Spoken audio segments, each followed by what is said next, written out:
greatness that night. It's about the fight. It ain't about the champion. It's about the fight. That's all I care about, the fight. But Kenny Ellis said was, look, man, we're not falling for the banana in the tailpipe. We know what Lamont Roach brings to the table, and he says that Lamont Roach is... I don't know if Lamont Roach exposed weaknesses of Tank. At the Rematch news conference, Calvin Ford, the coach of Gervonta Davis, retaliated against Lamont by declaring, "It's over, and they will see who the real champion is in the fight." Calvin's confident and aggressive stance showed he fully believes in Gervonta's victory and dominance inside the ring. And sit there and say to themselves like they came from a karate movie, man, I want to fight just like Tank. I want to be just like Tank. Gervonta Davis is giving his next rematch his whole attention and commitment. He has meticulously planned his preparation since he understands how crucial this battle is to his reputation and career. Each session is carefully designed to enhance his technical proficiency and physical condition. Davis is determined to learn from his mistakes and enter the ring a stronger, more prepared opponent this time. Knowing that this fight is essential to restoring his dominance in the sport, his team is not taking any chances. One of the best trainers in boxing, second guy in the corner, is responsible for a lot of the real tactical decisions and tactical analysis that goes on in Gervonta Davis's corner. So you have Coach Calvin, and Coach Calvin is the head trainer, and you have Coach Kenny, who really specializes on preparing game plans specifically for opponents. So to have him talk about what's going on with Lamont Roach, I thought was interesting and insightful, because what he said was that, one, he's not falling for the okie doke. When Mill City asked him, hey, what do you think about the fact that, that Lamont Roach was seen at a basketball game chugging a beer? And I would have added to the question that you see Lamont Roach out giving a bunch of interviews, doing the interview circuit, right? Kind of being a little bit out of character leading into the rematch. Do you think, and this is what Mill City asked, do you think that is something you guys are taking in consideration in preparation for the fight? And what Kenny Ellis said was, look, man, we're not following. Davis's training environment has been reinvigorated after he reunited with Coach Calvin Ford. Their enduring bond is based on mutual respect, trust, and a thorough comprehension of Davis's personality and outlook. Throughout Davis's ascent in boxing, Calvin Ford has been crucial in shaping his innate skill into a skilled, aggressive, and strategic combatant. This new collaboration combines tactical acumen with emotional drive, boosting Davis's self-esteem and guaranteeing that every facet of his preparation is in line with his championship objectives. Do you think, and this is what Mill City asked, do you think that is something you guys are taking in consideration in preparation for the fight?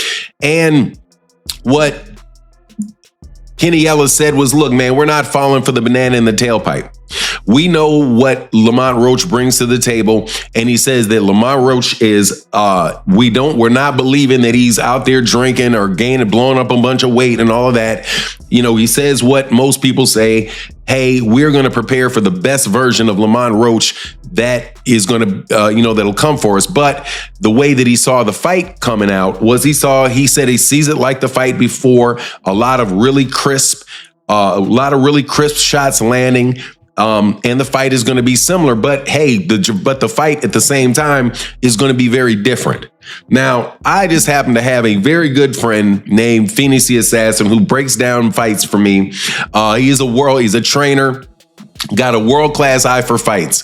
And what he speculated should be the difference between the first fight and the second fight for Gervonta is that Gervonta is going to need to spend a lot more time fighting on the outside and scoring points for a longer period of time on the outside, and then making sure that, and basically forcing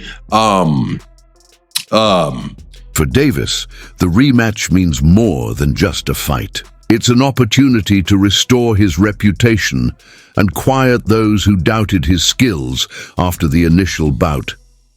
This forthcoming fight will be a turning point in his career because the first fight cast doubt on his status. A clear victory would restore Davis's status as a top boxer and demonstrate that the last result was an anomaly rather than an accurate representation of his abilities. For Tank, this fight has great personal and professional significance. Lamont Roach, he feels that he won. Like, do you think the best thing going forward, they should just run it back, have a rematch? Oh, yes, most definitely. I think a rematch is definitely called for. And I think probably, the sooner the better. So I would say, hey, let's work on a deal to where we could get in there within the next 4 to 5 months. Yeah, I agree there. Davis had weaknesses during their first encounter that had not been as noticeable during his other battles. His defense was not as sharp as it usually was, and as the rounds went by, his endurance diminished. These flaws were exploited by opponent Lamont Roach, who used landing shots to break Davis's rhythm and self-assurance. Both fans and commentators saw these problems, which suggested that Davis was not playing to his full capacity. Davis has the chance to correct these flaws and demonstrate his actual abilities in the rematch. I don't know if Lamont Roach exposed weaknesses of Tank Davis. It very much reminds me of Rolly Romero versus Ryan Garcia. What Roach did, Rolly was doing the same thing. He ended up implementing it better against Ryan Garcia. Tank was having huge issues, and that's the Black Two Sugars. Watch me call that fight. I started laughing. I couldn't believe it because all he was patient with good power. All Roach was patient. He stayed focused. That's why him drinking and partying and shit is messing with me, because he beat him here.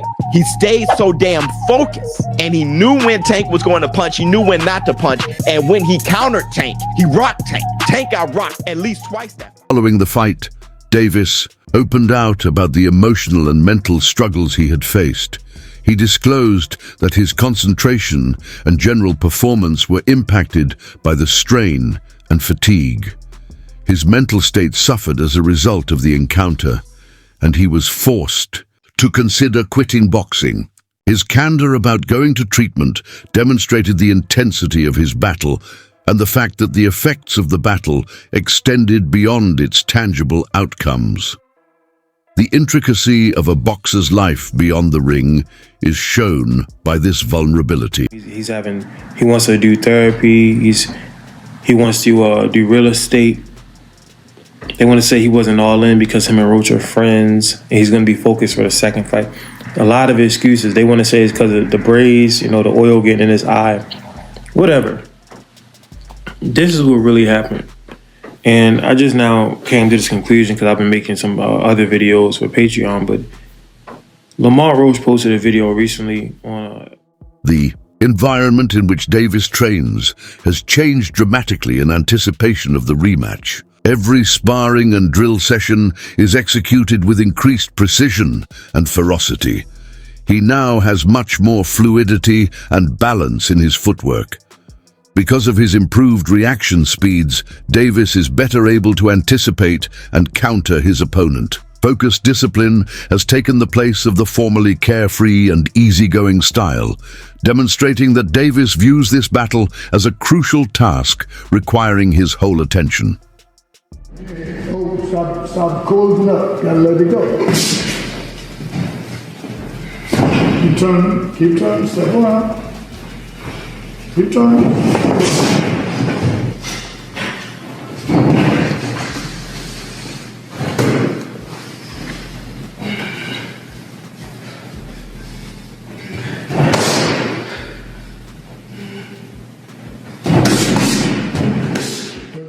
There is much more at stake in this battle than just titles or rankings. Davis's pride was hurt by the first draw, which also raised questions about his legacy in the boxing world.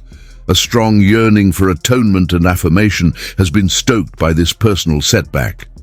Now, Davis is driven by a desire to establish his value and regain his position among the top. The rematch is an intense conflict motivated by personal conviction, as it is a fight for honor, respect, and identity. We got to talk about it. We got to talk about it. So Tank officially came out and says that he wants to put this rematch as early as May. Now, if that were to happen, Lamont Roach gets a second time to prove himself. Now, in my personal opinion, his stock has already risen. He is already notable. The fact that he went toe-to-toe with Tank on a decision that ended in a draw, whether he loses this second fight or not won't even matter. Because he's directly in line to go against the Keyshawn Davis, the Shakur Stevensons, and etc., the Devin Haney's, and etc. I can see him moving up and going against Devin Haney or Ryan Garcia or somebody like that. So many people to fight. Lamont Roach has definitely proven himself. But let's talk about something else. And that is the hairstylist situation. In my humble opinion, I believe she should have been quiet. As a hairstylist, there was nothing for you to say. There was nothing for you to say. No fan in boxing was going to look at that like, I don't want her to braid my hair. No one would have said that. But she hurt herself when she came out and publicly made multiple claims on all his receipts that no one needed, no one asked for, saying, oh, this had no grease or oil in it. No one cares. No one cares. Nobody even believes it. Sometimes it's best to remain quiet. But you guys let me know in the comments. Should she have remained quiet, or should she have did what she did, which is spoke up? You let me know. With a thorough awareness of Roach's advantages and strategies, Davis's camp went into the first battle prepared. Their original strategy was meticulously crafted to take advantage of alleged flaws in Roach's approach. The approach worked well in principle, but it wasn't carried out well in practice during the battle. Davis's team is currently concentrating on honing and improving their first plan rather than completely changing their strategy. To boost their chances of success, they are focusing on more precise execution, tactical discipline, and greater pressure at crucial times. Surprised by Roach and Tank.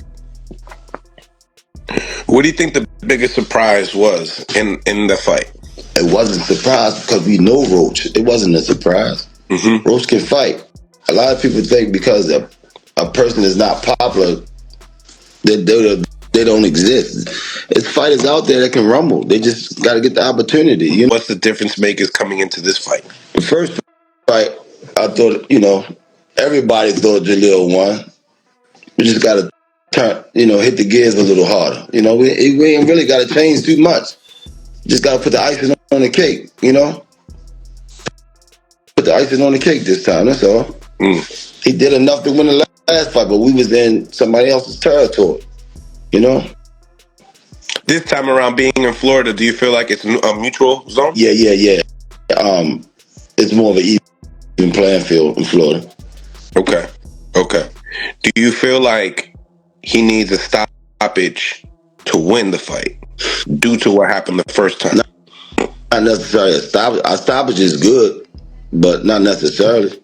You just got to put the icing on the cake. Mm-hmm. That's all. Just hit the gears a little harder. That's all. He hit the gears hard enough the last time, but boxing is a dirty game. It's a dirty game. You got biased people, unfair people. Anybody saw that first fight that Jalil lost, they don't know boxing.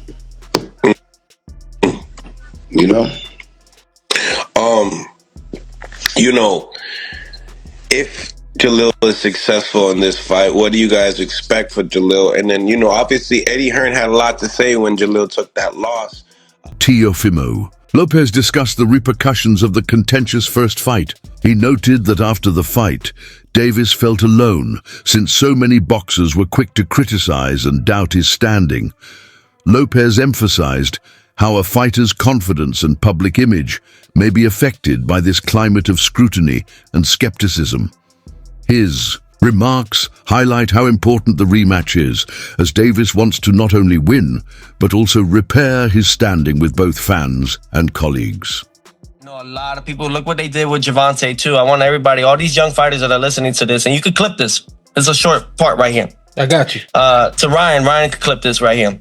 To all you young fighters, look at the amount of love they were giving and sharing to Gervonta Tank Davis prior to the fight. Look at what all the reporters were doing prior to the fight. Look how they were all laughing at all his jokes prior to his fight against Lamont Roach. After the fight, look how many were waiting